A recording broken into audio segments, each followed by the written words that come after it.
Steam was still rising from the bowl of soup when my son threw it straight into my face.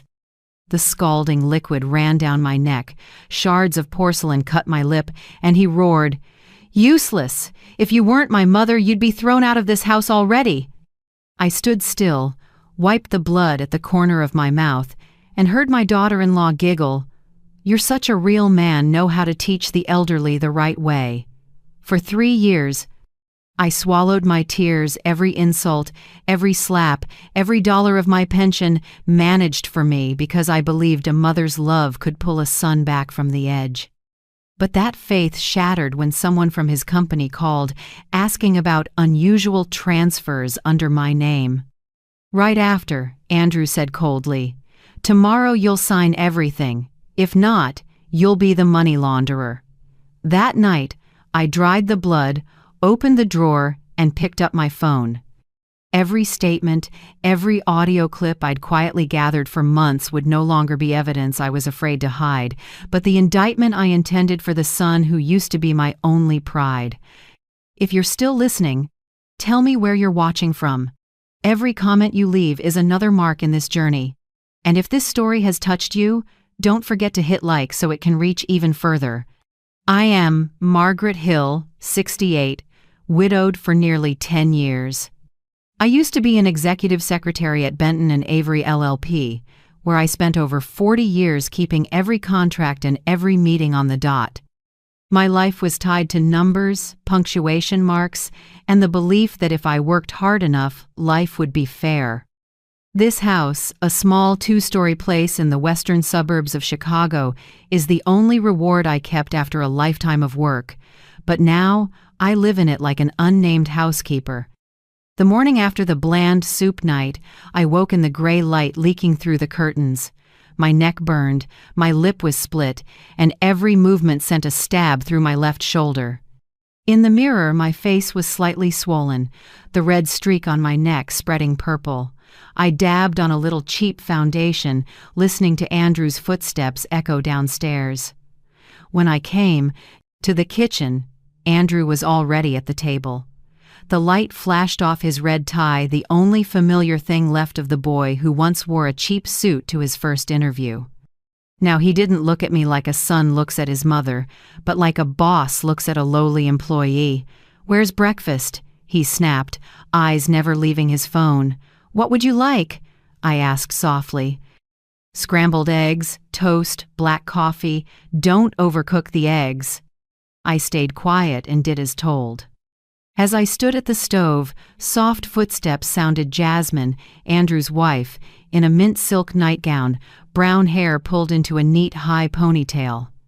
Her smile was sweet and proper, the kind meant for a husband, not a mother-in-law. "Good morning, Mother Hill," she said, voice light as air. I nodded. "Morning." Her eyes landed on the bruise at my neck, then flicked to her husband as if to ask, "Too rough last night?" Andrew just curled his lip and sipped coffee. Jasmine smiled and turned back to me. "You should be more careful. The kitchen floor is very slippery." I heard the message under her words, but said nothing. I poured coffee into a cup and set it gently in front of Andrew. He didn't say thank you, only murmured low enough for me to hear, "Remember, if anyone asks, you fell. And stop making random phone calls." I lowered my head. Jasmine gave a tiny laugh, straightened his tie, and said teasingly, "You really are the man of the house. Without you, this place would be chaos." Andrew put a hand on her waist, kissed her forehead, then shot me a cold smile. When the two of them left and the engine started outside, I finally exhaled. I washed the dishes slowly, keeping my mind blank. Every time I bent over, my shoulder stabbed with pain. This kitchen, where I once baked with my husband for Thanksgiving, where I hung Andrew's Christmas cards when he was little, felt like a strange room now. I'd lived here more than 30 years, but since Andrew moved, back in. Nothing in this house belonged to me anymore. 3 years ago, when Andrew divorced, he knocked on my door in the middle of a rainy night. "Just staying for a bit, Mom," he said. "I've lost everything." I pitied him and opened my door and my wallet. I didn't know that opening my door to my son meant opening the door to my own hell. At first, things seemed fine. Andrew fixed the fence, took me grocery shopping, said sweet things like when he'd been a good boy. Then he started managing my pension. "Let me handle it," he said. "Older folks get scammed so easily." From then on, I was left $20 a week for spending. The rest Andrew invested for me. I didn't ask because I trusted my son. When Andrew married Jasmine, I already had doubts. The wedding was oddly extravagant: white flowers, a live string quartet, imported champagne far beyond Andrew's reach. When I asked, he said, "The company sponsored it, don't worry." I believed him, until I found the payment receipts drafted from an account under my name. From then on, Jasmine treated me like hired help. I cooked, washed, and cleaned. She showed sweetness only when guests were around. Otherwise, she was ice cold.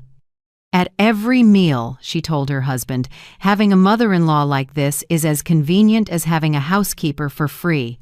Andrew just laughed. I couldn't. The violence started with criticism: too salty, too bland, too cold. Then pounding the table, then slaps, shoves, pinching, hands on my throat. I once thought if I stayed quiet, he'd calm down. The quieter I was, the worse it got.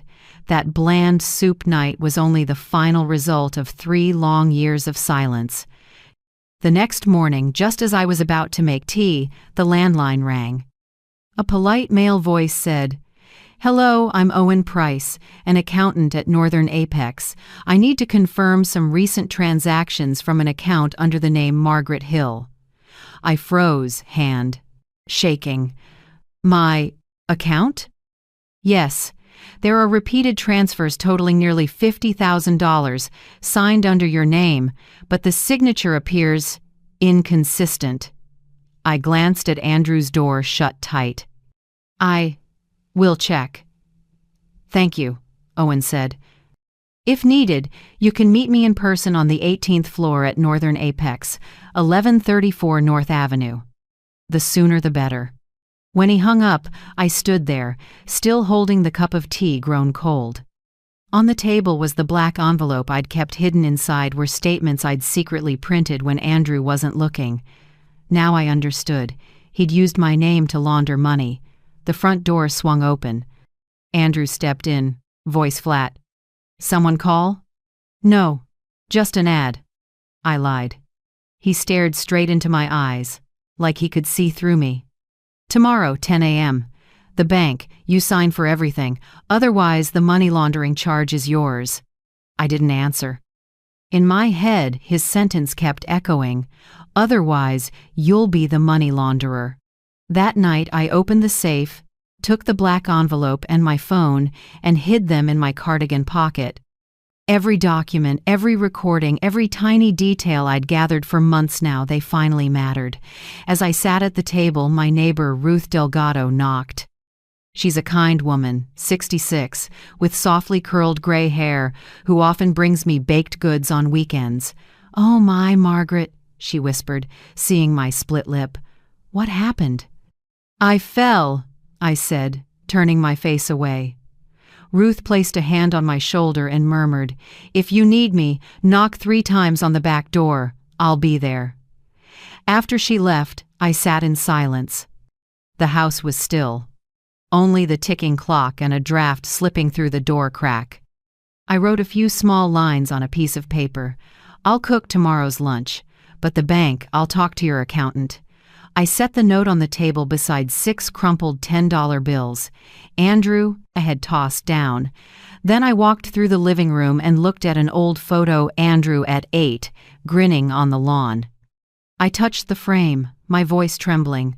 "You were once my pride, but tomorrow I won't let you destroy me any further." Outside, the night wind hissed through the dried rose canes under the eaves. I drew the curtains, turned off the light, and sat in the dark. No more fear, only one thought. Tomorrow I will push back. 3 years ago, on a cold, rainy night, a knock came while I was making tea. When I opened the door, Andrew stood there soaked, stubbled, pulling a gray suitcase. The porch light cast his face in yellow. Tired. Bitter. A little pitiful. Like when he was small. "I lost everything, Mom," he said hoarsely. "Divorce, debt. The bank took the house. Can I stay for a while?" I didn't think twice. I opened the door, pulled the suitcase in, and opened my heart too. "This is always your home," I said. The words came as naturally as breathing because no matter her age, a mother only knows how to open her arms when her child falls. The first weeks were peaceful.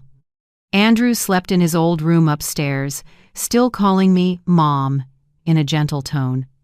I got up early to brew coffee and toast bread. He fixed the pipes and painted the fence. In the evenings we watched the news. I listened to him talk about work and stress. He said he would start over.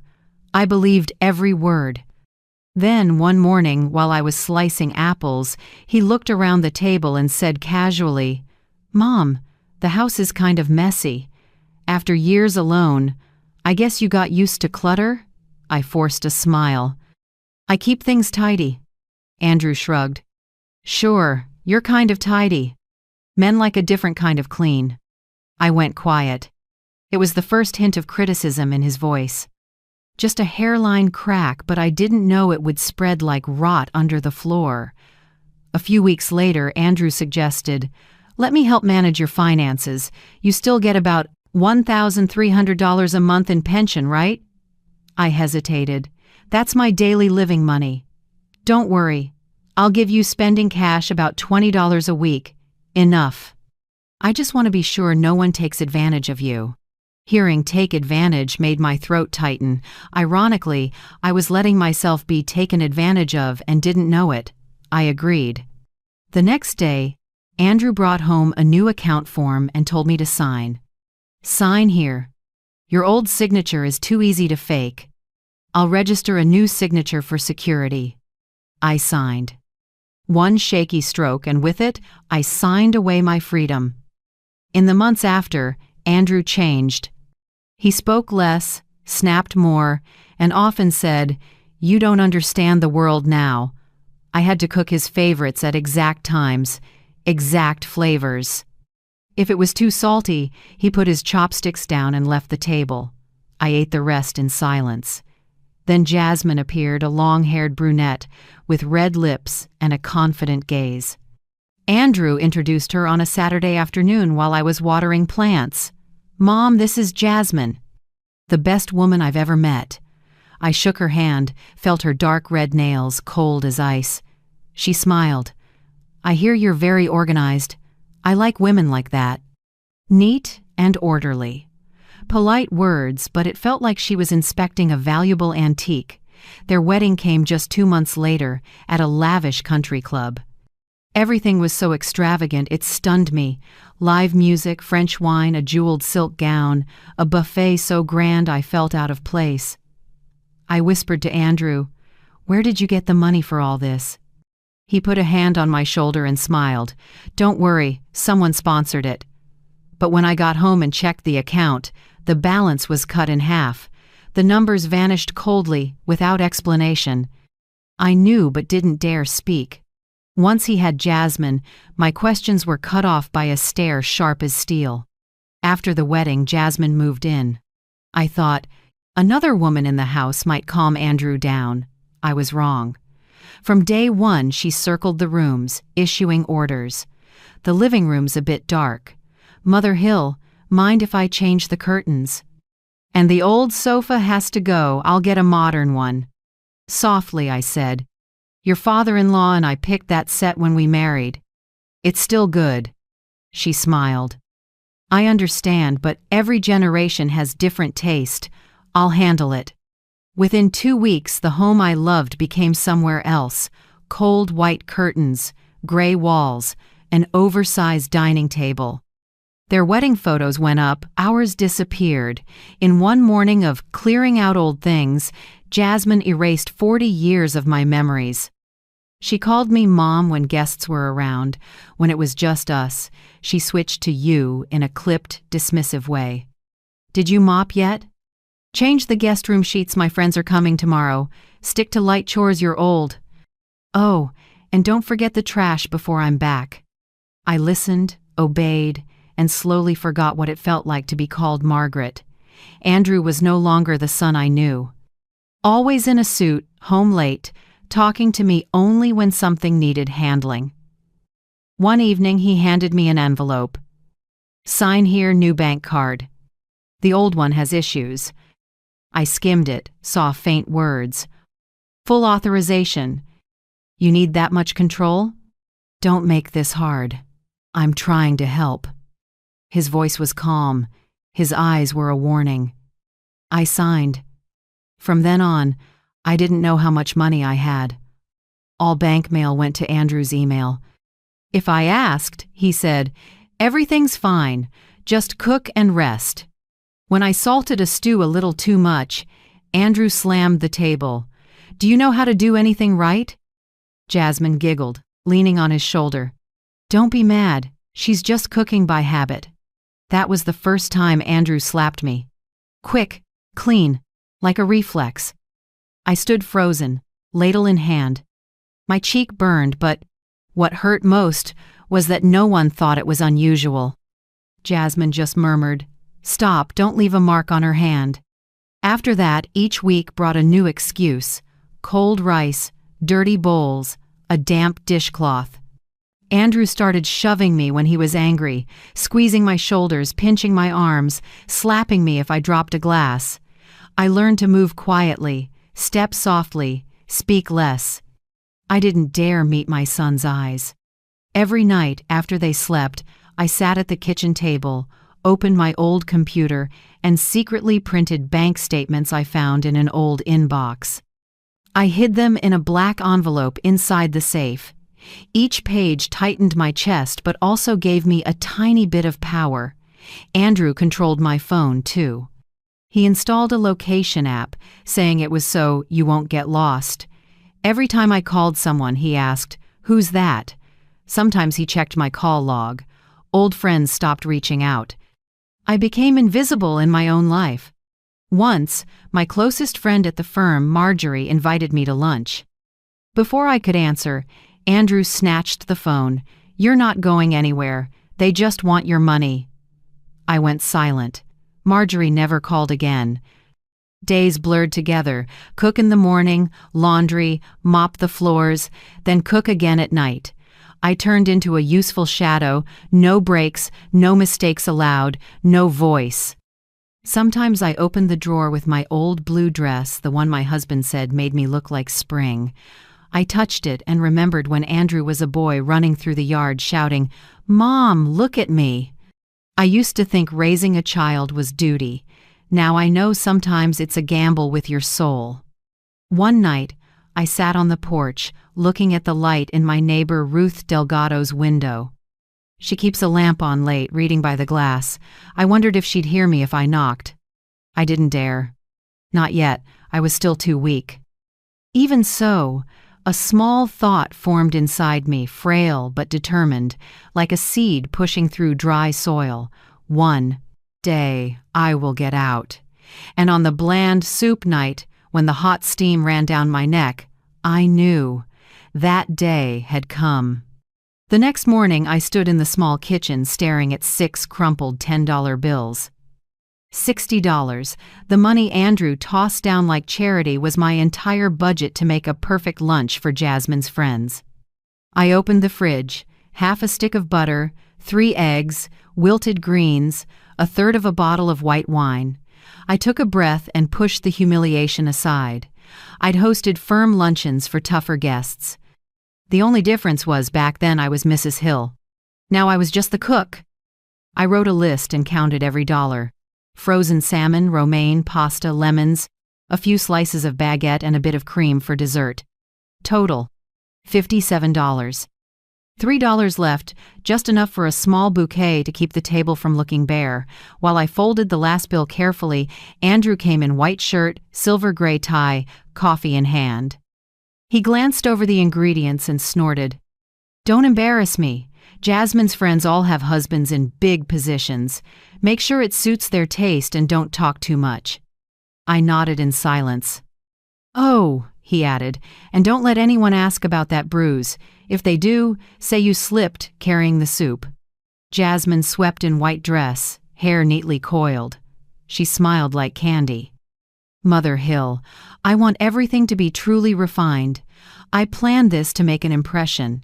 Andrew says you cook wonderfully. I'm sure you do. I'm sure you do sounded like a dare. I cooked all morning." Steam fogged the glass. Oil stung my neck, but I kept stirring the sauce. Butter and garlic filled the air. By 12:30 p.m., the table was set. Seared salmon, Caesar salad, pasta with lemon cream sauce, chocolate mousse, and the white wine I'd saved from my husband's birthday years ago. The bell rang. 3 women came in, perfume mixing with the scent of rain on their coats. Jasmine introduced them. "This is Becca, Lydia, and Noelle." All 3 were elegant, soft-spoken, heels tapping on the floor. Becca had the sharp gaze of someone always comparing. Lydia laughed easily, voice bright. Noelle, the quietest, wore a gentle smile but watched everything closely. They sat around the table. Jasmine poured wine and giggled. "I cooked all of this myself." "Well, with a little help from my mother-in-law." Lydia burst out laughing. "Oh my gosh, having a mother-in-law like this must be so convenient. No need to hire help." Jasmine pretended to blush. "Pretty much. She loves to cook." I pressed my lips together, gripping the dish towel as heat rose in my chest. I held it in.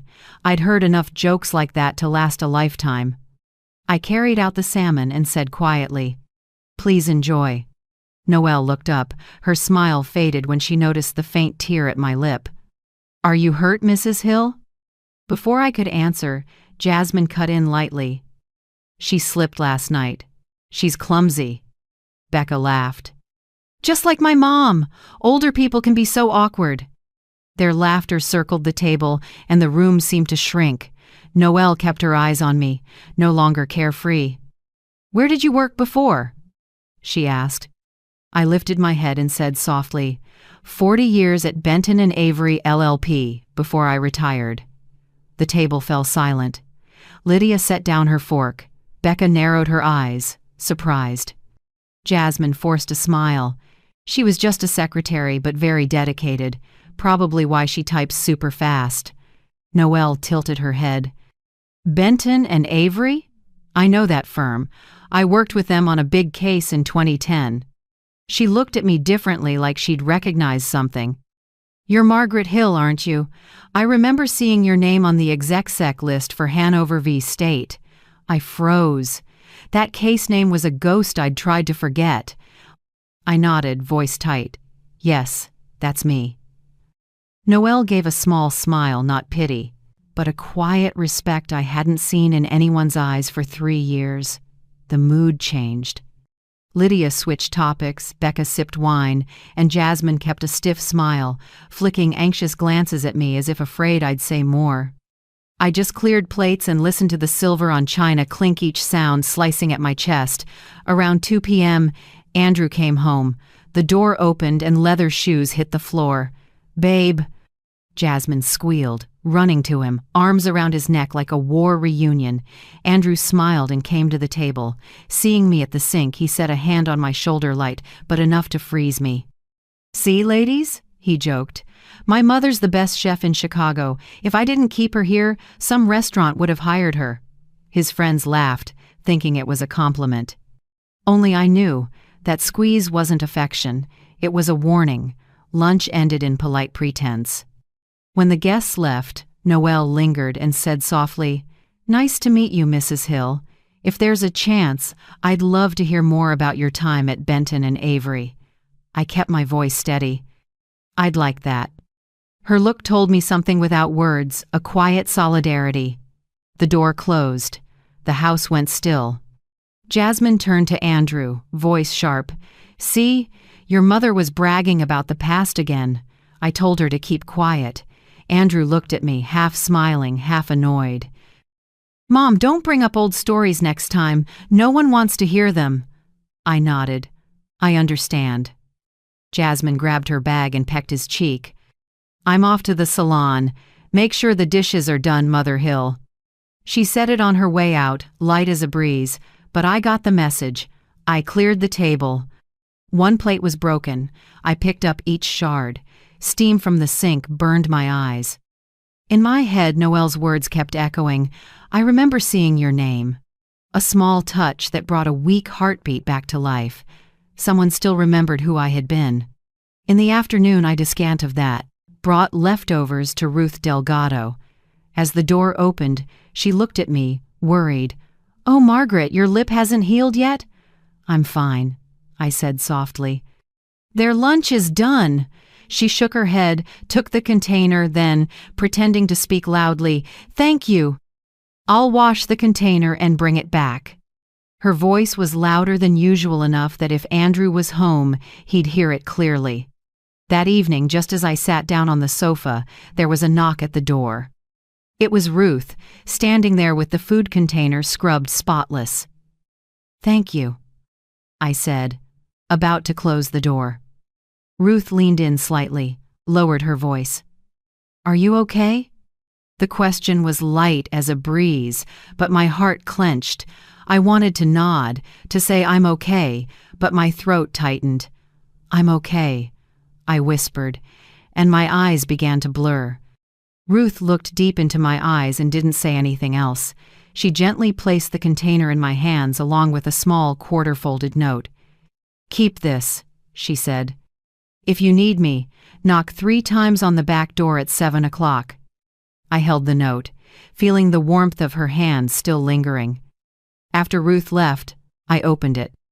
The rounded, firm handwriting read, "I believe you, and I have ears to listen." I sat quietly for a long time. Outside on the porch, the evening wind carried the damp smell of soil and roses. Inside, the house was as still as always, but somewhere in that silence I heard a familiar beat, my own, a beat no longer afraid, starting to wake up. I got up at 5 a.m. Pale dawn slid through the curtains and across the wooden floor where I'd been writing all night. Next to a cold cup of tea was a thick black envelope, the thing I'd been carrying like a lucky charm. I put on my old wool coat, slipped into my worn flats, grabbed my purse, and opened the door softly as if I might wake the past. Andrew was still asleep. I heard a light snore upstairs, and Jasmine had left early to go to yoga. This was my only chance. I hurried across the yard. The morning chill pricked my skin like needles. I caught the number 24 bus toward downtown and took a window seat. The city was still misty, gray buildings sliding by, and my heart felt as heavy as if I were carrying my whole life in my coat pocket. The trip was longer than I expected. I hadn't been back to the business district where I used to work in 7 years. When the bus stopped near the Northern Apex building, I looked up at the huge glass wall reflecting the first light of day, a new headquarters, 18 floors, gleaming as if it had never held anything dirty. I took a deep breath and stepped through the revolving door. The receptionist looked at me with polite, assessing eyes. "Good morning. How can I help you?" "I have an appointment with Mr. Owen Price." "Your name, please?" "Margaret Hill." She tapped a few keys and nodded. "Yes, Mr. Price is waiting on the 18th floor, elevators to your right." In the elevator, I watched the numbers climb. From 1 to 18 steps between a mother and the truth I was about to face. When the doors opened, a salt and pepper-haired man approached. He was in his early 50s, trim, gray suit, thin glasses. "Mrs. Hill? I'm Owen Price. Thank you for coming." His voice was low, warm, and without judgment. We walked into a small conference room with glass walls. He set a thick folder in front of me. "I'll be direct," he began. "We found a pattern of suspicious transactions tied to an account in your name more than $50,000 over the past 6 months. The funds were moved out immediately after they came in, mostly to accounts in Miami and Denver. All of them bear your signature, but the handwriting doesn't match." It felt like the floor dropped out beneath me. "What are you saying?" Owen slid the papers toward me. These are copies. As you can see, there are clear inconsistencies in the signature. The person doing this is your son, Andrew Hill." I stared at the page. Every number, every comma cut like a knife. My name, Margaret Hill, repeated again and again, a name I once felt proud of, now a tool in a scam. "You're saying my son used my account to launder money?" Owen nodded slowly. "More precisely, he used your identity to legitimize embezzled funds from the company. We've collected sufficient financial evidence. Management wants to handle it internally for now, but you need to know so you can protect yourself. If law enforcement gets involved, you'll be the first one named." I dropped the pen, my hands shaking. "I don't know anything. I didn't sign, I didn't transfer. I just live in my house." "I believe you," Owen said, eyes sincere. "But the law won't accept words alone. I advise you to file a report immediately. That will protect you as someone exploited, not an accomplice." I sat in silence. In my head echoed my late husband's voice from long ago. "Margaret, when everyone turns away, the truth is the only thing that stands with you." I swallowed and asked softly, "If I sign, what happens to Andrew?" "He'll be formally investigated, but you can't save him by staying silent. Silence is admitting guilt in your place." I looked at him, sunlight from the glass wall reflecting in my eyes. "Give me the form." Owen took out another packet and set a pen down. My hand shook, but the letters were clear. Margaret L. Hill. When I finished, I took a deep breath. "You did the right thing," Owen said gently. "And no matter the outcome, you're the most honorable person in this story." I stood. My legs felt unsteady, but I was lighter somehow. I wasn't just a victim anymore, I'd taken action. When I stepped out of the building, the midday light hit my face and made me squint. It had been years since the sun didn't feel cold. I caught the bus back. The ride felt endless. I thought of Andrew, the boy who once slumped on my shoulder after failing a college exam, who said, "I'll make you proud." Now he'd turned me into a shield for his sins. I didn't know if there was anything left between us to call mother and son. When I got home, the clock was striking close to 3. I had barely stepped inside when I heard Andrew from the living room. "Where did you go?" His voice was dry and low, but I recognized what sat underneath: suspicion. "I went out for a bit," I said slowly, hanging my coat on a chair. "Out where?" "To see your accountant." The air froze. Andrew shot to his feet, his face changing color. "What?" I spoke with Owen Price. He showed me everything: the transactions, the forged signatures, the accounts in Miami. I know it all. For a few seconds he couldn't speak. Then his wide hand clamped down on my wrist, squeezing till the joints crackled. "Are you joking, Mother?" "I've never joked about justice." He squeezed harder, his breath hot on my face. "Shut up, you senile old woman. You have no idea what you're destroying." Pain shot through my arm. "Andrew, let go." He gritted his teeth, voice dropping. "Tomorrow, 10 a.m. You're going to the bank to sign everything away, understood?" I looked him straight in the eye, no fear left. "No." He shoved me. I stumbled into the table, pain shooting up my arm. "No? You think you can go against me?" "Not against you, Andrew. Against the law," I screamed. The sound burst out louder than I expected. "Which detail outraged you most? The bruising wrist grab or the senile old woman accusation?" You can share it quickly in the comments. I'll read every note because your words might be the lifeline for someone scared and hiding somewhere out there. Outside, I saw a figure by the fence, Ruth Delgado. She stopped, eyes wide. He let go of me and glanced toward the window. My eyes met. Ruth's for an instant, and I knew she had heard. Andrew stepped back, his face tight. He inhaled, then gave a thin smile, the kind that chilled me.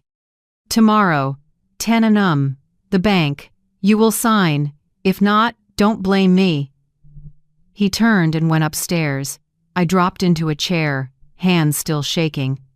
Purple fingerprints were already forming on my wrist. A coffee mug lay shattered on the table, liquid spreading across the floor. I saw my reflection in it, a gray-haired woman with tired eyes, but no longer weak. I heard Ruth's window slide open. A breeze drifted in, carrying a hint of cinnamon from her baking. Then a small tapping, 3 knocks, slow and sure. I lifted my head and gave a slight nod. That night, I sat by the window in the dark. Moonlight fell on the black envelope, lighting up the cold words like fate's proof. I knew the real fight would start tomorrow, but I also knew something else. This time, I wouldn't be alone. I couldn't sleep that night. The clock ticked in the dark house like the heartbeat of someone counting down to something inevitable. On the table, the black envelope lay thick and silent, but alive like a second heart in my chest. Close to midnight, a faint light flickered in the backyard and startled me. I lifted the curtain. Ruth Delgado was crouched by the rose bed. Moonlight lay across her shoulders like mist. She set something down and covered it with dry leaves. When the flashlight clicked off, I realized it was a mini camera. I cracked the door and whispered, "Ruth?" She raised a hand for silence, then murmured, "He'll blow up again, Margaret. You need proof. Don't be afraid." I nodded, heart pounding. Ruth disappeared into the dark. The scent of roses that night, earthy, with a metallic edge, stamped itself in my memory as the start of survival. The next morning, while I was rinsing glasses, Andrew came down acting different. Freshly ironed shirt, a whiff of expensive cologne. "Good morning, Mother," he said, light as if nothing had happened. I looked at him and stayed quiet. "I'm sorry about yesterday. I lost my temper. Work's stressful. You're still my mother." Before I could answer, he stepped closer, poured me coffee, set it on the table. "You should rest and stop wandering around. Lately I've noticed you're unstable. If you keep pushing about those accounts, I might have to get a doctor to evaluate your mental health. You know how it is, old age, confusion." His tone was gentle, but every word slid over my skin like ice. I understood. One word from me, and he'd label me the crazy old lady. I set the cup down and looked him straight in the eye. "What are you afraid of that you'd hire a doctor just to declare your mother insane?" His eyes darkened, then he pasted on a smile. "I'm not afraid of anything. I'm just trying to protect you." He turned away, voice still mild. "Oh, and remember, 10 a.m. today. We're going to the bank. We'll tidy up the paperwork. No need to drag this out, right?" I nodded. In my head, everything spun. If I refused, he could do anything. If I agreed, I'd lose everything. I had one hope, Ruth. Around 8:45, there was a knock at the back door. I opened it and Ruth stood there, holding a tiny memory card wrapped in foil. Her coat was damp with dew, her breathing quick. "You have to come with me, right now." I can't." "Andrew's upstairs. Listen to me, Margaret. I have video and clear audio. If you don't go today, there might not be a tomorrow." I looked at her, then up the stairs. Water ran in the bathroom. He was still getting ready. I ran to my room, opened the safe, and stuffed the black envelope, house deed, and ID into my purse. "Back door," Ruth said. We slipped through the yard, along the fence, out the narrow alley. I was shaking so badly I had to hold on to Ruth. If he finds out I left, then he'll say you're crazy and, "Next time you won't get a chance to fight back. We need to see Assistant District Attorney Kimberly Hart." I called ahead. We took a cab. The whole way, all I heard was my heartbeat. The sky was gray, misty rain tapping the glass, buildings sliding behind us like silent witnesses. Kimberly Hart's office was in a red brick building downtown. She was in her early 40s, brown hair, upright posture, quick, decisive voice. When Ruth introduced me, she just nodded and said, "Have a seat." "I'm listening."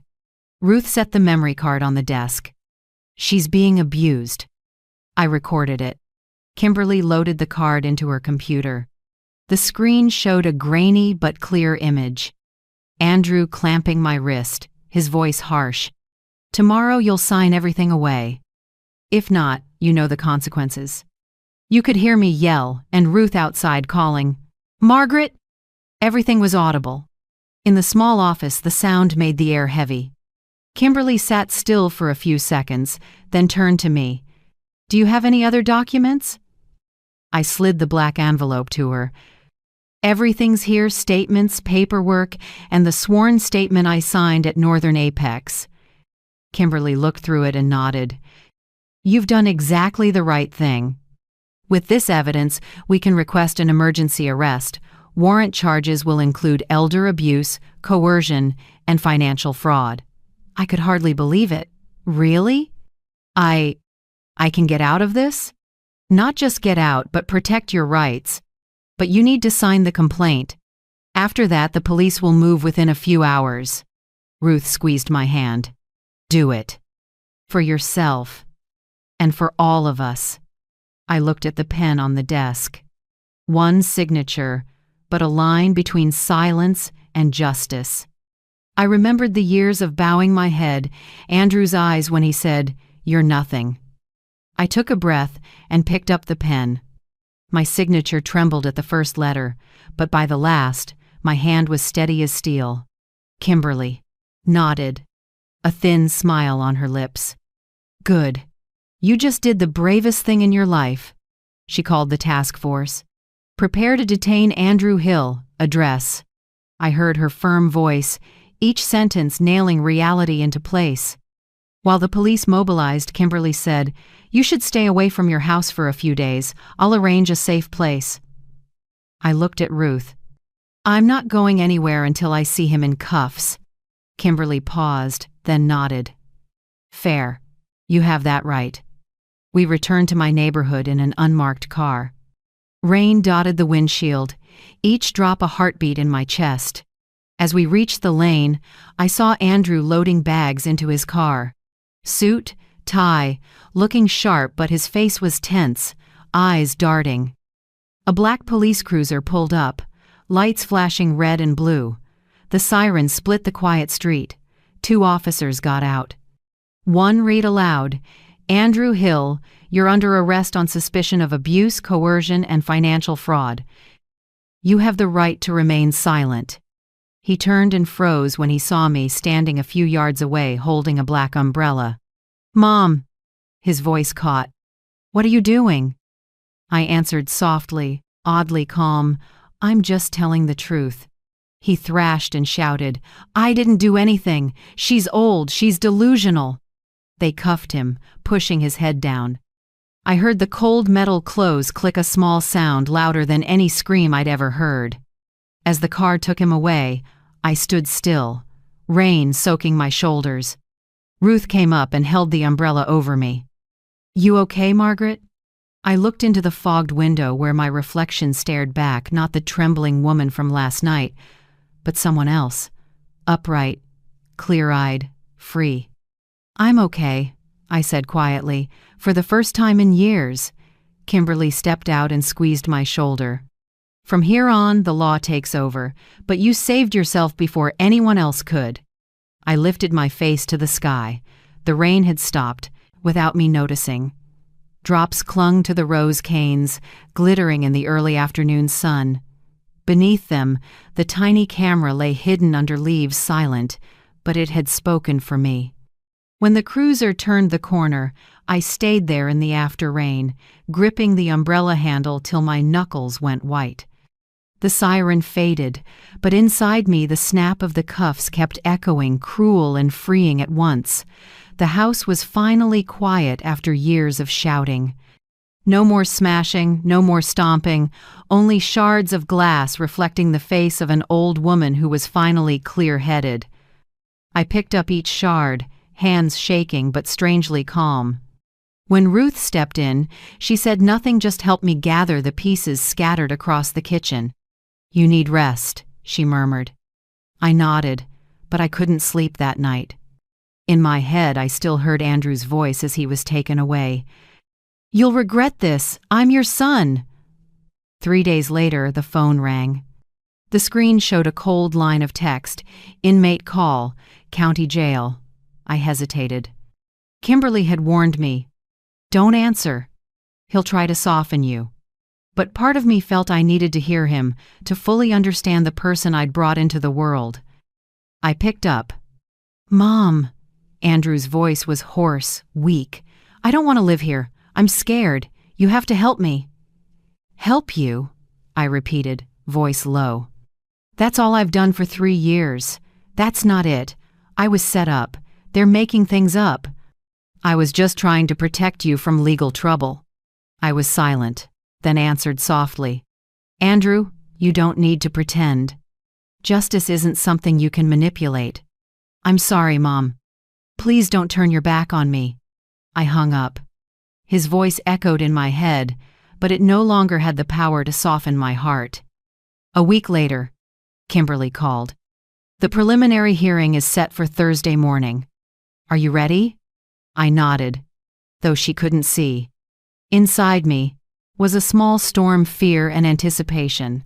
The courtroom wasn't big, but it was packed. Andrew was led in wearing an orange jumpsuit, hair matted, eyes sunken. When he saw me, his lips trembled into a forced smile. I met him with a steady look. Ruth sat beside me, hand on my shoulder in quiet support. The judge, an older woman with a stern face, spoke. "We're here to consider the bail request for the defendant, Andrew Hill." His attorney rose, smooth as ever. "My client is a hard-working man who made mistakes under stress. He's the only caregiver for his elderly mother. We request bail pending trial." Kimberly stood solid as an oak. "Your Honor, my client, Mrs. Margaret Hill, doesn't need that kind of care. Here are photos of her injuries caused by the defendant, recordings of his threats, and video of the abuse. Additionally, he is under investigation for financial fraud and money laundering.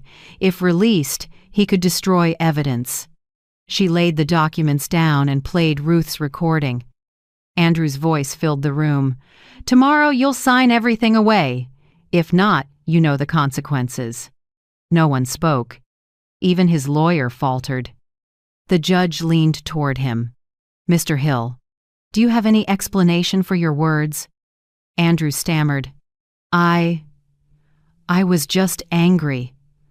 My mother misunderstood." "No, I understood just fine." I cut in, quiet, but firm. "You turned me into a servant and used me to legitimize your crimes. Now you're afraid of losing the freedom you took from me." The room fell silent. Andrew stared at me, the warmth that once lived in his eyes replaced by confusion and fear. The judge brought down the gavel. After reviewing the evidence, the court denies bail. The defendant, Andrew Hill, will be remanded pending trial. Andrew leapt up, shouting, "No, this is all staged. My mother's crazy. She's senile. She just wants revenge." 2 officers held him down. I didn't flinch.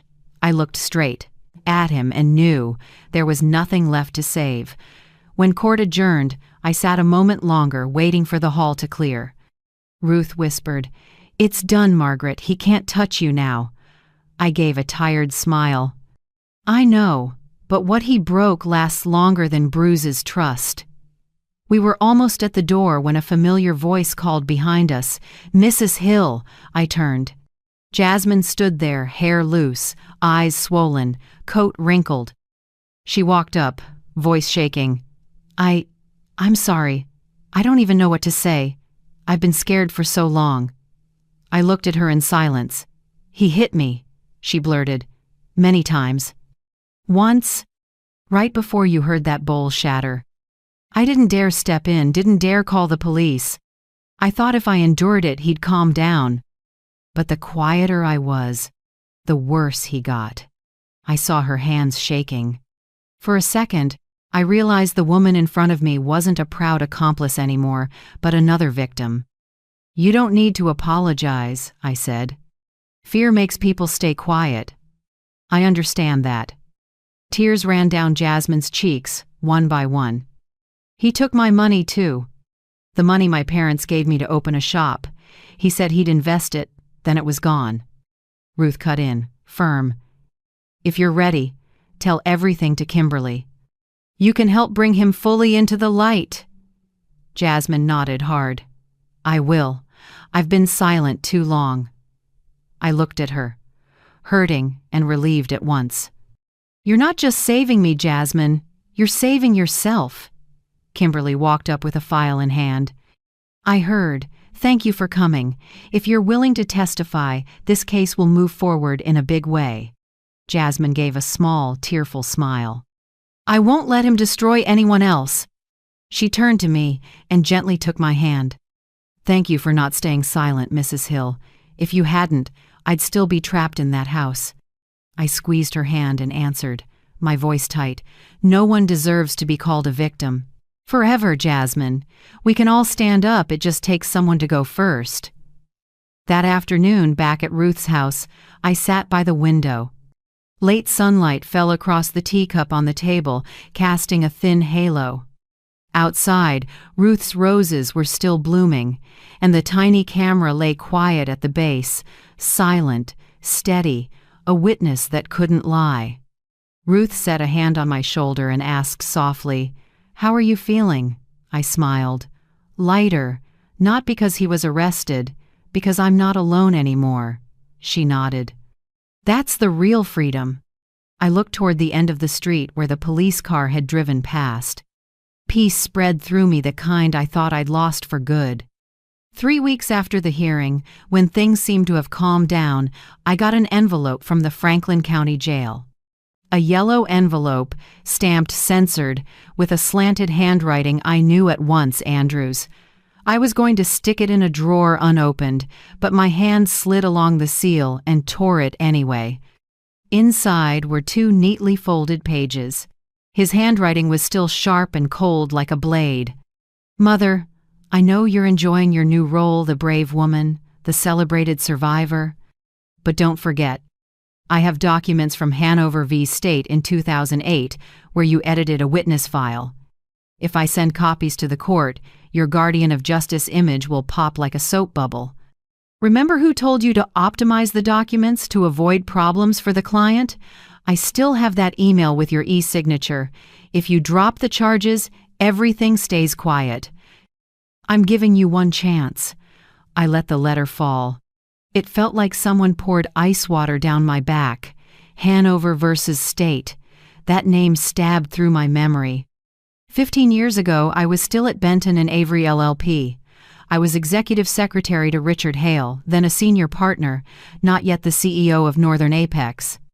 He called me into his office that day and set a thick stack of files in front of me. Margaret, he said, we need to optimize this set a bit, cut some clutter, clean up wording so it's less harmful to the client. I remember asking, do you mean format or content? He just smiled. Format, of course. I didn't overthink it and did exactly as told. But a few weeks later, when the case ended, the press was loud about altered evidence, a big ethics flap. I was scared, but no one mentioned my name. The secret got buried with the years. Until today, when Andrew dug it up like an old grave. I sat for hours, staring at the letter. Wind pushed through the window and sent a few bills skittering across the table. My heart pounded. Suddenly light and sound felt far away. That afternoon, I brought the letter to Kimberly Hart's office. She finished reading, her face set. He's blackmailing you, she said, each word clear. I know. What scares me more is, he might be telling the truth. Kimberly took off her glasses and looked closely at me. Did you actually alter documents in that case? I cut a few sentences and swapped a few words. I didn't understand the law fully back then. I just did what my boss asked. She leaned back, thinking. Legally, if we show you didn't knowingly do wrong, the risk to you is very small. But if he has materials and drops them at the right moment, the media will dig. They don't care who's at fault, they just want a story. I pressed a hand to my forehead, dizzy. I've already lost my standing in my own family. I can't bear being paraded in front of the world again. Kimberly spoke gently. No one wants exposure, but if he holds something over you, you'll always be a hostage. That night, I told Ruth. She frowned slightly as she listened. Hiding a secret is a victim's chain, she said. I lived with a husband like that, always threatening to spill my secrets. I only got free when I said them first. I'm not as strong as you think, Ruth. I'm terrified. No, you're just remembering what captivity felt like. You're forgetting you have light now, and the truth. And Kimberly. She stood to pour more tea. Steam rose, mint filled the kitchen, warm in a way that surprised me. I sat and felt my heartbeat slow. 2 days later, I got a second letter. Again from Franklin County Jail, this time with a photo. It was a shot of the handwritten note I made in 2008 while reworking the Hanover v. State report. My messy line, "Cut the witness section. Boss says it's unnecessary." Below it, Andrew had scribbled, "Remember your own handwriting? If you don't drop the charges, this photo goes to the media."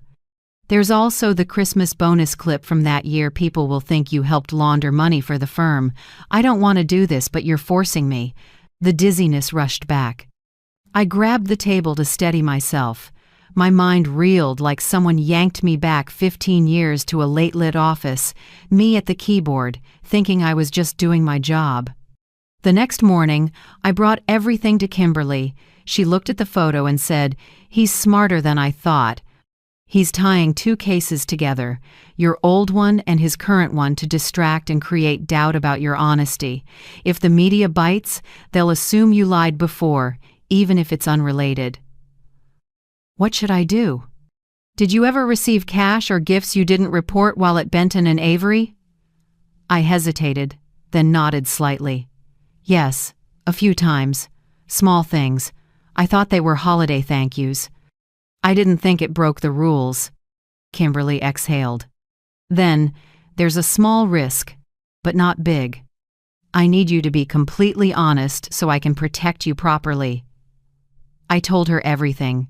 A $200 Christmas envelope, a gift card from a client. Kimberly wrote it down and did a quick mental tally. At worst, if anyone digs, you could face a minor administrative penalty. No one's prosecuting that after so many years. The only real danger is your silence, because he's using it to scare you. She paused and looked straight at me. Do you understand, Margaret? Every time you fear being exposed, he gains power. If you say it first, he has nothing left to threaten you with. I looked out the window at the light rain. Drops slid down the glass like the years I'd locked myself in fear. I asked, voice tight, "Say everything publicly? Can I live through that?" "You don't have to endure," Kimberly said softly. "You just have to be free." That night, Ruth brought over a fresh almond loaf. We ate in silence. When she stood to clear the plates, I asked, "If you were me, would you go public?" She thought a moment, then said, "I would, because if you don't, people will keep believing your fear is real. When you speak, they finally see how strong you are." She smiled and poured more tea. "The only thing that keeps people trapped isn't offense, Margaret.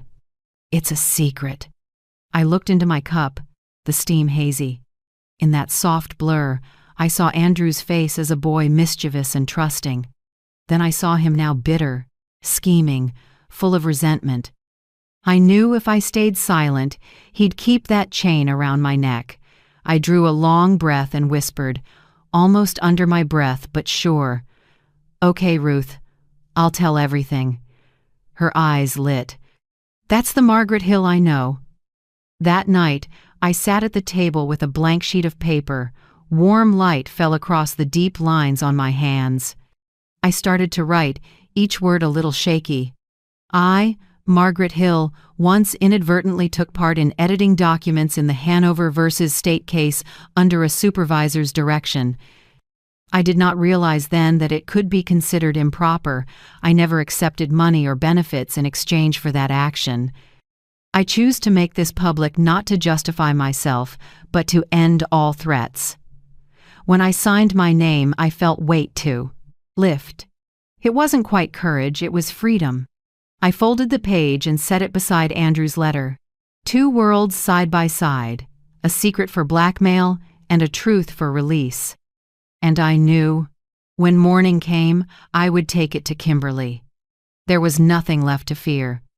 The next morning, I brought the statement to Kimberly's office. The sky was heavy, wind pushed hard down the avenue, sirens drifting far off. Each breath felt like lead. In my purse, the paper from last night rustled, reminding me this was a decision I couldn't undo. Kimberly read every line, her face unchanged until the end. After a few seconds of silence, she set it down and spoke slowly. "Do you know what this means, Margaret?" "I do. I'm incriminating myself." "Not exactly," she softened. "You're taking away his weapon. When a blackmailer has nothing to hold, his power evaporates." I sat still, fingers laced tight. Kimberly went on. "I have a proposal. We hold a press conference. You disclose this yourself. What happened in the past, that small violation. You tell your story, own it, and end it on your terms. Then Andrew can't control you anymore." Her voice was firm, but my chest clenched.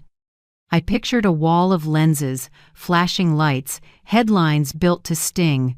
Mother accuses son of abuse, once tied to old scandal. "You want me to put it all out there?" Kimberly nodded. "Only light makes darkness vanish. The more you hide, the stronger he gets." I was quiet a long time. In my head, I heard familiar sounds, the shattering soup bowl from that night, Andrew yelling, "If you weren't my mother, you'd be sleeping on the street." Back then, I chose silence. And it almost cost me my life. I looked up, voice shaking but sure. "I'd rather be judged in public than controlled in the dark." Kimberly smiled slightly. "I knew you'd say that." The press conference was set in a small hall at the Franklin County Prosecutor's Office, with local media and a few big outlets. When I walked in, camera lights hit my face so hard I had to squint. Ruth sat in the front row, clutching a handkerchief. Kimberly stood by the podium, calmly introducing, "Mrs. Margaret Hill will share her story, a mother, a survivor of abuse and financial exploitation, and a citizen willing to face her past." She gestured for me to step up. All eyes turned to me. For a moment I wanted to turn back, to hide in my small kitchen again, but I thought, if I retreat now, he wins again. I stepped up, adjusted the mic, and began. "For 3 years I lived in fear. I was afraid of my own son, afraid of the contempt in the house I bought with 40 years of work. I once believed a mother's love could fix everything, but you cannot fix someone who treats love like a tool for control." I drew a breath and looked at the line of cameras. My son, Andrew Hill, abused me physically and emotionally. He controlled my finances, forged my signature, and used my name to launder money. I was so afraid I stopped speaking, to the point I forgot who I was. I'm not telling this for sympathy. I'm telling it because silence never saves anyone. The room was so quiet you could hear pens scratch. I continued, "I also need to admit that 15 years ago, I made a mistake. In a case at my former firm, I edited documents without realizing it was against policy. I didn't do it for money or favors, but because I naively trusted my superior. I'm saying this today so my son can't turn it into a weapon against his mother. I accept responsibility in public, not because anyone forced me, but because I choose to be honest." A reporter stood. "Are you worried about being charged after this admission?" I answered softly, "If I have to pay for an old mistake to be free from fear, I'm willing. Freedom isn't free." Kimberly stepped up and signaled me to pause. She looked around the room. "Mrs. Hill's story shows the strength of lug. Truth. Our office confirms, after reviewing the records, she will not face criminal charges. We will focus on prosecuting Andrew Hill, who exploited his mother and tried to blackmail her." Murmurs spread. A middle-aged female reporter raised her hand. "Mrs. Hill, what would you say to those being abused or controlled right now?" I looked straight at the lens where I imagined hundreds of women sitting at kitchen tables, in nursing homes, in quiet houses. "I'd say this," I answered. "Don't let fear keep you a prisoner, whether it's your child, your spouse, or anyone. If they make you tremble every day, that isn't family. Believe in justice. It may be slow, but it doesn't go dark." Applause rolled through the room, not loud, but low, long, and sincere. In the front row, Ruth lifted a hand to wipe her eyes. When it wrapped, Kimberly came to me, voice full. "You did what many never dare, Margaret. He can't touch you now." I exhaled, my legs close to buckling. I just said what I should have said long ago. "Sometimes," she said, "courage isn't shouting. It's telling the truth in a steady voice." Outside the hall, reporters waited for more quotes. I smiled lightly and declined. I'd said enough, and for the first time, I didn't need to explain myself to anyone. That evening, Ruth and I sat on her porch. The sun slid behind the trees, painting the yard red. She handed me ginger tea, warmth spreading through me. "I saw the coverage," Ruth said. "Every outlet is praising you. One headline called you the mother who cut the blackmail chain." I gave a small laugh. "Sounds like a movie. Movies only copy real life, Margaret. Real life just hurts more." I leaned back and watched the roses tremble in the breeze. "Ruth, I thought I'd lost everything, my good name, my child. Trust. Turns out, when you lose everything, you find yourself." She nodded gently. "You got back the most important thing, your voice." Kimberly stopped by after dark with a folder. "Good news, the DA's office officially won't charge you. We're shifting all focus to Andrew." I took her hand, my voice catching. "Thank you, Kimberly. Without you, I'd still be shaking in my own house." "No," she smiled. "You just needed someone to remind you that you deserve to live without bowing your head." That night I slept in Ruth's living room. Moonlight slipped through the curtains and fell across my hands, hands that once trembled, signing endless forms, bore bruises, and shook with fear. Now they were still. I hugged the pillow, listened to the wind at the window, and felt something strange settle in. Real peace. No more nightmares, no more shouting. Just me, the moon, and the quiet softness of freedom. For the first time in years, I slept well. 3 weeks after the press conference, when the buzz had faded and "The Mother Who Spoke the Truth" headlines had been replaced by newer stories, I got an unexpected call. On the line was Owen Price, calm and courteous as ever. "Mrs. Hill, Mr. Richard Hale, CEO of Northern Apex, would like to meet you. He says this isn't just business." That name made my heart skip. Richard Hale, the boss who once said, "Just tweak a few sections in the Hanover v. State days." The man whose one sentence left me haunted for 15 years. I was quiet for a few seconds, then said, "Okay. Tell him I'll come." The next afternoon, I stood before Northern Apex's soaring glass tower, the same place that once made me shake just to walk in and clear my name. This time I came back not as someone under scrutiny, but as someone who had weathered a storm. Richard met me in the lobby, still as polished as ever, salt and pepper hair, crisp white shirt, navy tie. The difference was the smile, no arrogance, only contrition. "Margaret," he said, voice low, "I owe you an apology." I looked at him evenly. "For what?" "Richard, for telling me to optimize documents 15 years ago, or for not seeing my son committing crimes under your roof?" He lowered his head slightly, voice softer. "Both." We sat in a 20th floor conference room. Late light poured through the glass, laying pale gold across the table. Richard set a folder in front of me. "The internal investigation shows Andrew embezzled more than $130,000 over 2 years. Besides using your account, he sold confidential information to competitors for cash." I should have caught it sooner. I went still. Every number in the file was a fresh cut. I asked, oddly calm, "What do you plan to do now?" Richard laced his fingers. The company is pursuing criminal and civil action against Andrew Hill.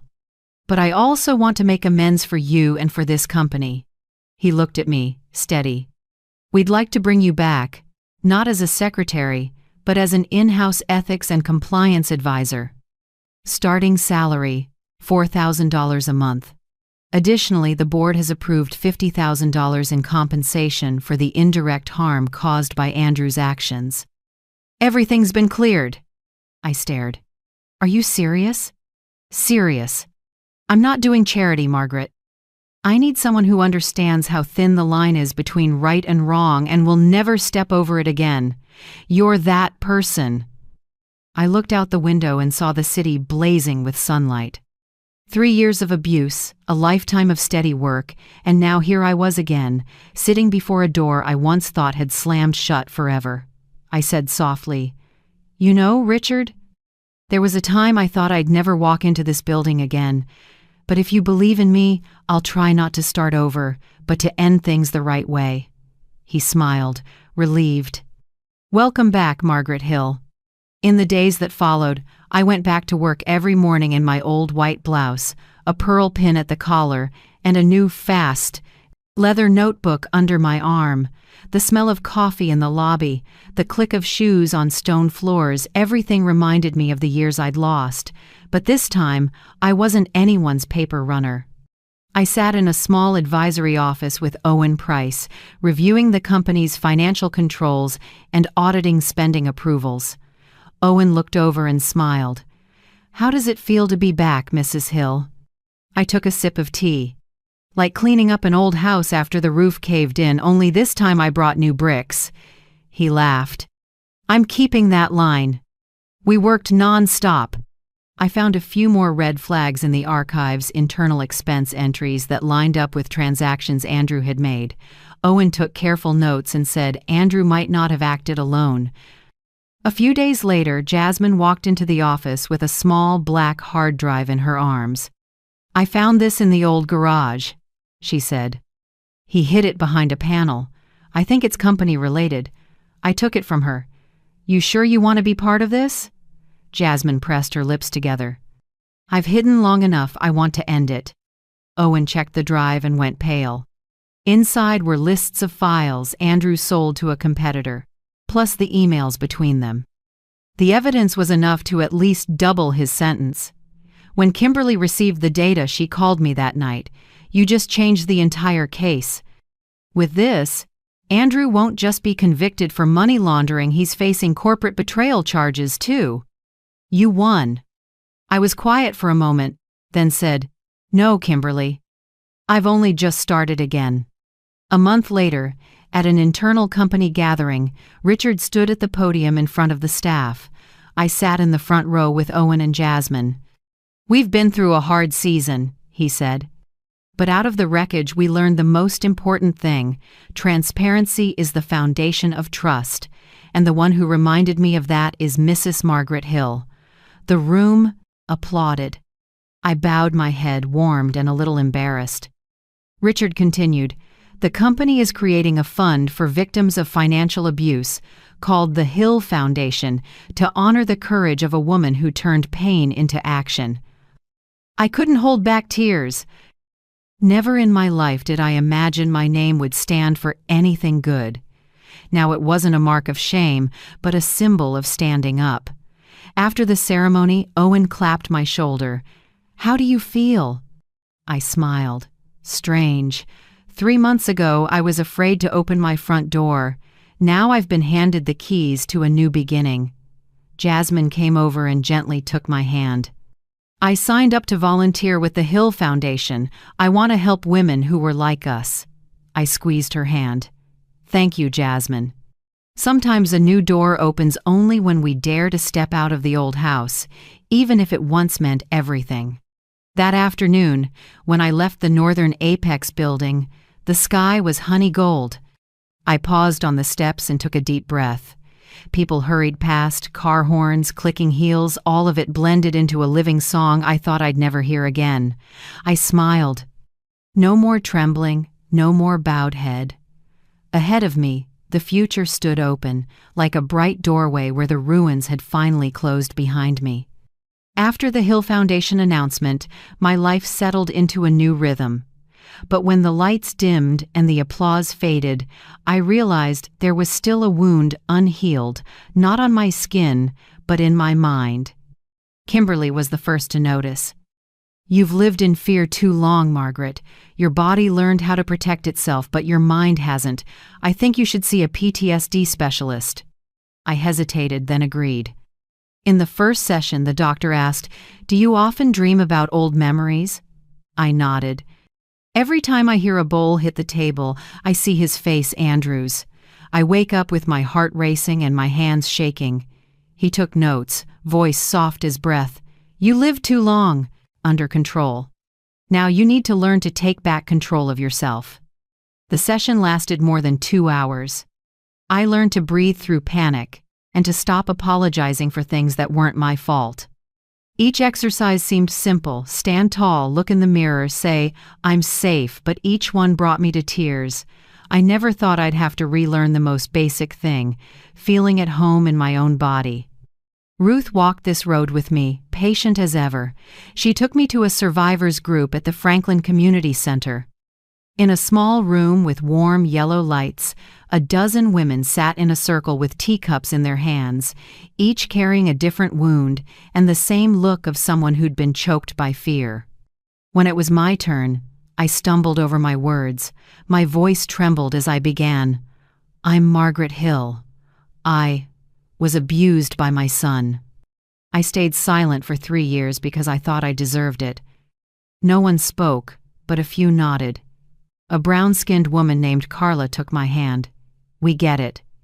I used to think I was the worst person for not leaving sooner, but surviving is the first victory."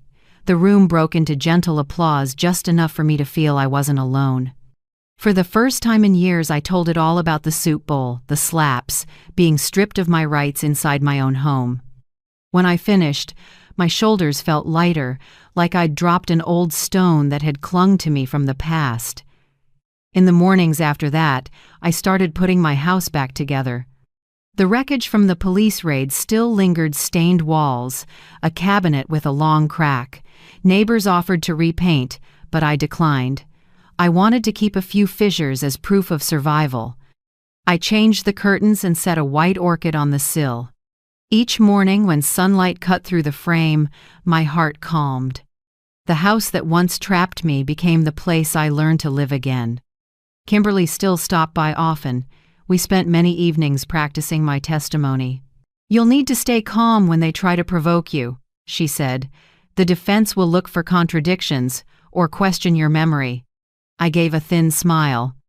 "I lived 3 years with a man who called me senile. No one's shaking me now." Kimberly laughed. "That's exactly the energy I want."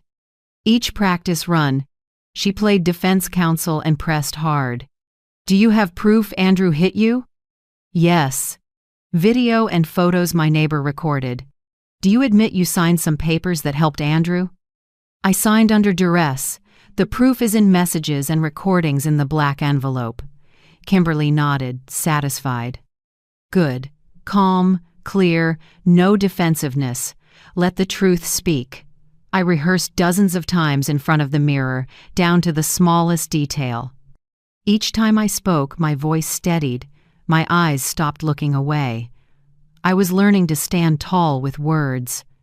Meanwhile, Owen sent me the final financial report, more than 200 pages, proving Andrew stole company funds through 17 transactions and laundered them under my name. He set the binder on the table. "With these numbers, he has no way out." I nodded and thanked him. "Mr. Owen," I said, "thank you for believing me from the start." He smiled. "I just did the right thing. You're the one who walked out of the dark." At the same time, Richard emailed to confirm he had reimbursed every dollar Andrew took from my accounts, including interest. He wrote, "You taught me a lesson about honesty that 4 decades in this industry couldn't. I hope this money is just the beginning of a new life." I finished reading with tears I couldn't explain. Maybe because, for the first time in years, Someone called me by my full name, Mrs. Margaret Hill, without the word victim trailing behind it. On a quiet weekend afternoon, I took the old black envelope from my drawer. It had followed me through everything from the night of the slap to the day of the press conference. Now that the truth was out, it wasn't a weight anymore, just a relic from a time that was dead. I carried it to the backyard. Ruth stood beside me, silent. I lit a match. Flames rose and licked the papers, erased the forged signatures and tiny commas that once terrified me. As the ash lifted into the breeze, I felt clean. "How do you feel?" Ruth asked. I watched the thin smoke, like waking up from a nightmare and realizing I'm still alive. The night before the trial, my phone rang. The caller ID froze my breath. Franklin Correctional Facility. I hesitated a second, then answered. Andrew's voice came through, rough and tired. "Mom, it's me." I said nothing. "Mom, I know I was wrong. I don't want to go to prison. I just want you to forgive me, just once." I closed my eyes. For a moment I saw a 10-year-old boy, arms around my neck, begging forgiveness for breaking a vase. But the man's voice on the line pulled me back. "You made me afraid in my own home, Andrew. Now you're the one who's scared?" "I lost everything, Mom. You're all I have." I gripped the phone, strangely calm. "No, Andrew, you still have justice, and justice has to come before family." Silence. I heard his ragged breathing, then the click of the line. I set the phone down. In the mirror, the woman looking back wasn't trembling. I opened a drawer and took out the old lipstick coral red, the one Andrew mocked. "At your age, why bother?" I twisted it up and drew a thin line across my lips. Small, clean, a sign of strength, a reminder that I am still myself, no matter how often life tried to erase me. I smiled at my reflection. Tomorrow I would walk into court not just as a witness but as a survivor, a free woman. That morning the sky was gray and low with rain. I stepped from the car in front of the Franklin courthouse.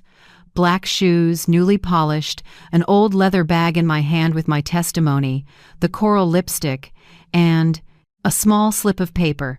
"Stand tall, Margaret." Ruth had pressed it into my palm last night like a charm. Ahead, cold stone steps rose to a heavy wooden door. Reporters clustered on both sides, shutters clicking. I heard Kimberly call, "Mrs. Hill, over here." She wore a navy suit, eyes bright and steady. "You okay?" "I am," I smiled. "It's time to end this." The courtroom was big, high-ceilinged, and bright with white lights. Paper, wood, and worry mingled in the air. I sat in the front row beside Kimberly. Across the aisle, Andrew was cuffed in a gray jail uniform, hair messy, beard patchy. I barely recognized the son who once kissed my forehead every morning. The prosecutor read the charges clearly from the board. Domestic abuse, financial embezzlement, extortion, witness intimidation. Each word landed like a hammer. I didn't shake. I sat with my hands folded in my lap, listening as my past was read aloud, not to shame me this time, but to find justice. Jasmine testified first. Small frame, hair pulled back, hands clenched. Her voice wavered at first, but steadied as she spoke. "I lived with him for 2 years. In that time, he hit me, took my money, and threatened me if I told anyone. I used to think his mother was the only person he respected. Then I learned he respects no one." The room was silent. Andrew wouldn't look at her. When she read the threatening messages he sent, a few jurors lowered their eyes. As she stepped down, her eyes found mine. There was no hate there, only tired compassion. I nodded. She nodded back, as if we had both come through the same storm. Next was Owen. He took the stand with a thick stack of documents and walked the court through a systematic pattern of fraud. The defendant, Andrew Hill, used his position in finance to move company funds into accounts under his mother's name, Mrs. Margaret Hill, who had no knowledge of it. The total is $132,400, over 17 transfers with verified evidence of forged signatures. Owen put each statement on the screen, every bank page, every mismatch. His voice was even and sure. When he finished, he glanced my way, as if to say, "We did it." The defense tried to push back, claiming Andrew just asked his mom to move money as a favor. Owen answered cleanly, "No one needs a favor 70 times across 3 different states over 2 years." A small chuckle rippled through the room. Andrew bowed his head, jaw tight. Then it was my turn. Kimberly touched my arm and whispered, "You're ready." I stood and walked to the stand. My footsteps sounded on the floor like a calm heartbeat. When I looked up, dozens of eyes were on me, jurors, press, the prosecutor, and Andrew. I began in a voice so steady it surprised me. "I'm Margaret Hill, 68. I'm the defendant's mother." Silence. I faced the judge and told it all, each piece, each memory I'd once tried to bury. From small insults, Andrew turned me into a live-in maid in my own house. Every month, my retirement check disappeared. Every time I asked, he said, "I'm just managing it for you." I stayed because I thought a mother's love might save a person. But the night he threw a bowl of soup in my face, I understood that if I didn't fight back, I would die a little every day. I told them about Owen, the 18th floor, the forgeries, the crushing grip on my wrist, and the final blackmail letter. I explained how I confessed my old mistake in public to sever his power over me. Each sentence felt like a cut, but one that freed me, not hurt me. The defense rose to cross-examine. "Mrs. Hill," he said, "you admit mistakes in the Hanover v. State matter, correct? How can we trust the memory of a 68-year-old? A murmur rose. I took a breath. I can forget dates. I will never forget what it felt like when my son's hand was on my throat. If you need help with your memory, the video my neighbor recorded will jog it. Kimberly smiled and signaled. Ruth stepped forward and submitted the memory card. The footage filled the screen, Andrew shouting, forcing me to sign, his voice clear. "If you don't sign, you lose everything." No one made a sound. Even the judge gripped his armrest. When the video ended, Kimberly turned to the defense and said softly, "Any more questions about my client's memory?" He said nothing and sat down. The room thickened with quiet. Andrew's head hung, his shoulders sagged. I saw the collapse, not loud or dramatic, just an absolute emptiness when a man loses the power he thought he'd keep forever. The jury conferred briefly. Then one juror stood to read the verdict. "We find the defendant, Andrew Hill, guilty on all counts." The judge nodded, voice firm. "The defendant is sentenced to 18 years in prison and must pay full restitution." The gavel struck 3 times, echoing. I closed my eyes and let the sound etch itself into me, a period at the end of 3 years of hell. Andrew looked up at me.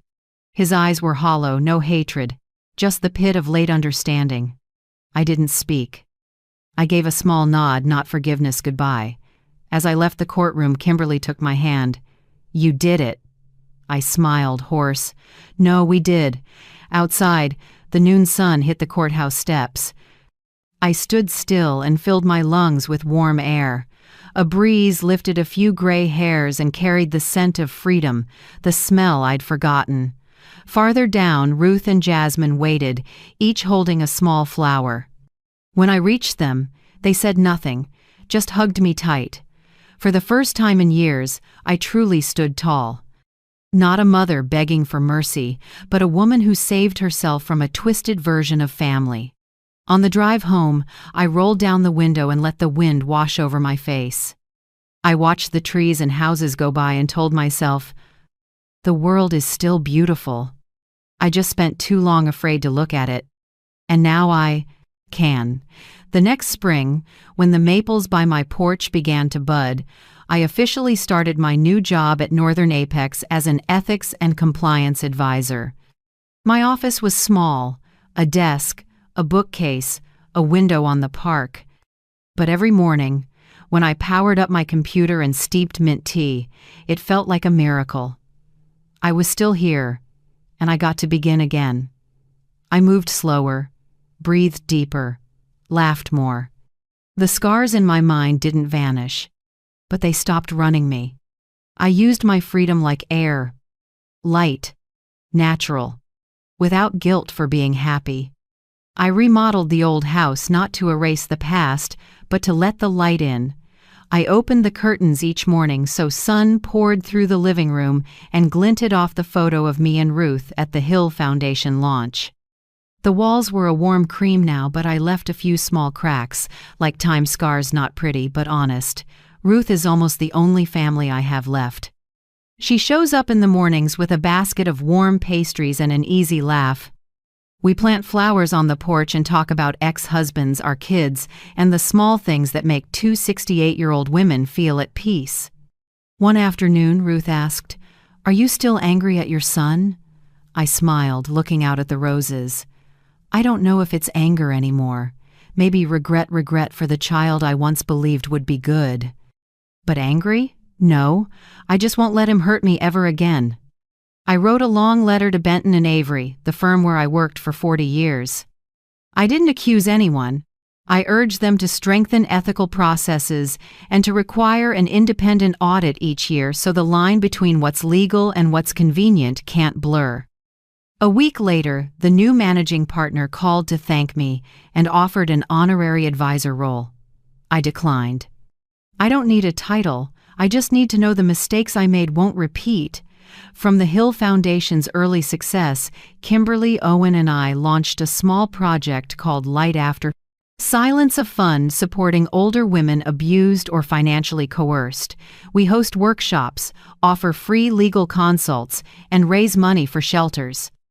Every time a hesitant woman walks through our door, I see myself from 3 years ago, hair unkempt, dark circles, hands shaking around an envelope of papers. But when they leave with a faint smile, I know light is spreading slowly, but it holds. In July, Kimberly asked me to speak at the National Conference on Domestic Violence and Elder Financial Abuse. Standing before a big hall and hundreds of silent faces, I wasn't afraid. I began with a simple line: "Secrets only have power when we let them live in the dark."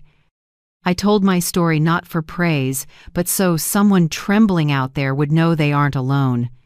When I finished, the room stood and applauded, and in the crowd I saw dozens of wet eyes. I bowed. Not a victim, not the wounded, a survivor. One late night while I was making tea, the phone rang. The screen read, "Franklin Correctional Facility." My heart pinched, but I picked up. Andrew's voice was low and rough. "Mom, I just want to ask, will you ever forgive me?" I said nothing. He breathed hard, then added, "I don't expect to get out early. I just want to know if you still see me as your son." I drew a long breath. "Andrew," I said slowly, "I don't know when you'll understand this, but forgiveness isn't erasing. When you learn to apologize to yourself, when you truly understand what you did, maybe then I can forgive." Silence. Then he whispered, "I understand." I answered gently, "I hope one day you really will." The call ended, and it felt like a chapter closed, not with hatred, but with the peace of someone who no longer needs to strike back. That night I sat at my desk and opened my old leather journal. Outside, the moon slid across the window frame and drew a pale line on the page. I wrote the final sentence. I won not against my son, but against fear. I shut the book, switched off the light, and sat quietly in the soft dark where a strand of brightness still slipped through the curtain and lay across my face. Not dazzling, not harsh, just enough for me to see that I was smiling. Thank you for staying with me to the very end of my story. If you're reading this, maybe you know what it is to be afraid, alone, or hurt by those you love. I hope my story can be a small lamp to remind you there's a way back, and you can live free, strong, and at peace. Where are you watching from in this big world? Leave a comment below and share your thoughts about the power of truth, about the times you stood up when everything seemed to collapse.